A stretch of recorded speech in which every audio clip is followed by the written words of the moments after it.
मथुरा के श्री माथुर चतुर्वेदी परिषद के मुख्य संरक्षक महेश पाठक जनपद वासियों के बारे में हमेशा कुछ न कुछ सोचते रहते हैं। उनके द्वारा 12 ज्योतिर्लिंग की स्थापना करवाई गई।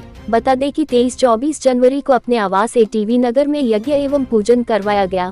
27 जनवरी को यमुना पल्ली पार पर 12 ज्योतिर्लिंग को स्थापित विधि विधान से कराया गया, जिससे कि जनमानस एक साथ 12 ज्योतिर्लिंग का पूजन कर सके। इस अवसर पर महेश पाठक ने बताया कि वह सोमनाथ अखिल भारतीय तीर्थ पुरोहित महासभा के द्वारका कार्यक्रम के लिए गए और सोमनाथ के दर्शन पूजन के समय उनके मन में ये भावना आई कि क्यों न 12 ज्योतिर्लिंग को एक साथ मथुरा में बुलाया जाए और जनमानस के लिए कोई ऐसा कार्य किया जाए जिससे कि भक्त महादेव के सभी स्वरूप के दर्शन कर सके।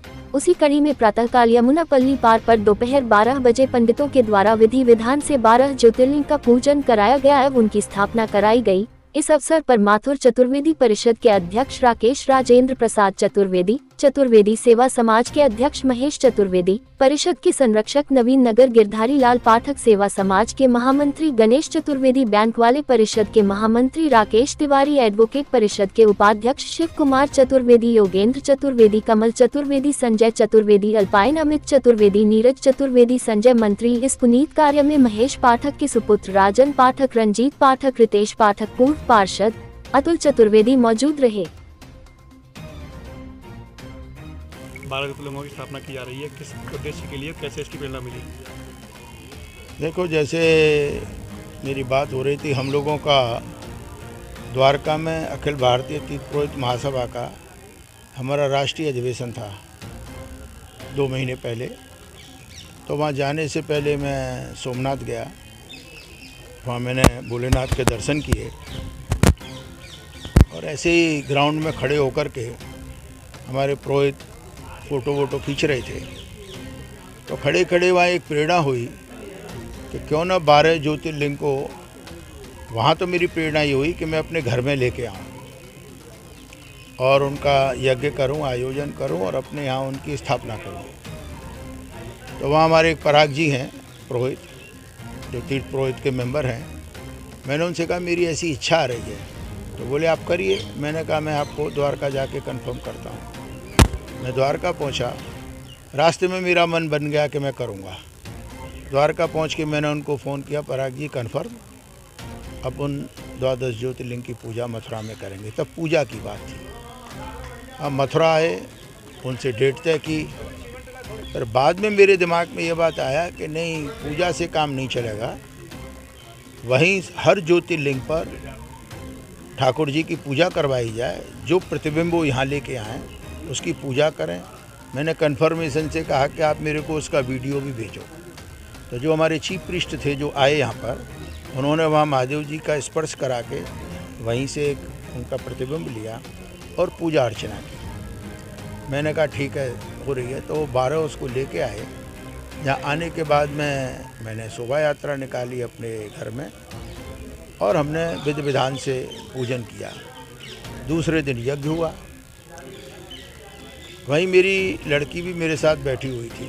उसने कहा पापा, अगर आप इनको यहाँ विराजमान कराओगे तो आपके यहाँ तो एंट्री नहीं है, तो दर्शन तो परिवार में ही सीमित हो जाएंगे, जबकि इसका लाभ तो जनता को भी मिलना चाहिए।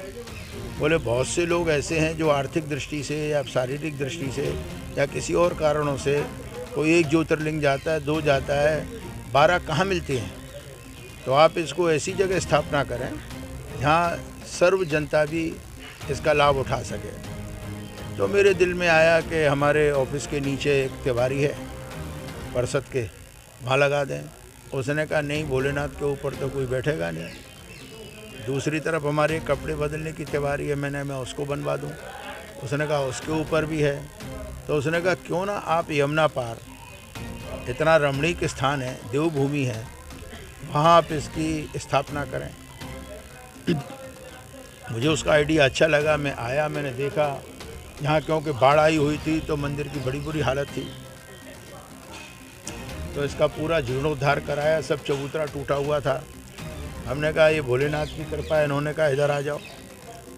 तो इसकी पूरी तैयारी कराई 15-20 दिन में, और कल हम 12 ज्योतिर्लिंग को यहाँ ले आए और आज आप देख रहे हैं विधि विधान से पूजन करके आज इनकी यहाँ पर हम स्थापना करेंगे।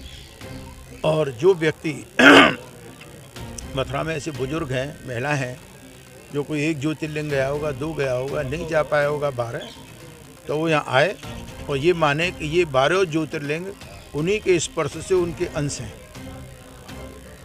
यहाँ अपनी पूजा करें, पाठ करें। हमने इनको विधि विधान से इनकी स्थापना की है और यहाँ आने के लिए हम डायरेक्शन भी करा देंगे। और अभी तो इसमें एक भव्य आयोजन 26 फरवरी को हम करेंगे, जिस दिन महाशिवरात्रि है और पुजारी की यहाँ सब व्यवस्था है। पूजा पाठ की दिनचर्या रोज़ होगी, जो होता है तरीका। और मैं समझता हूँ भोले बाबा की कृपा से मैं चाहता हूँ यमुना भी शुद्धिकरण हो। धन्यवाद।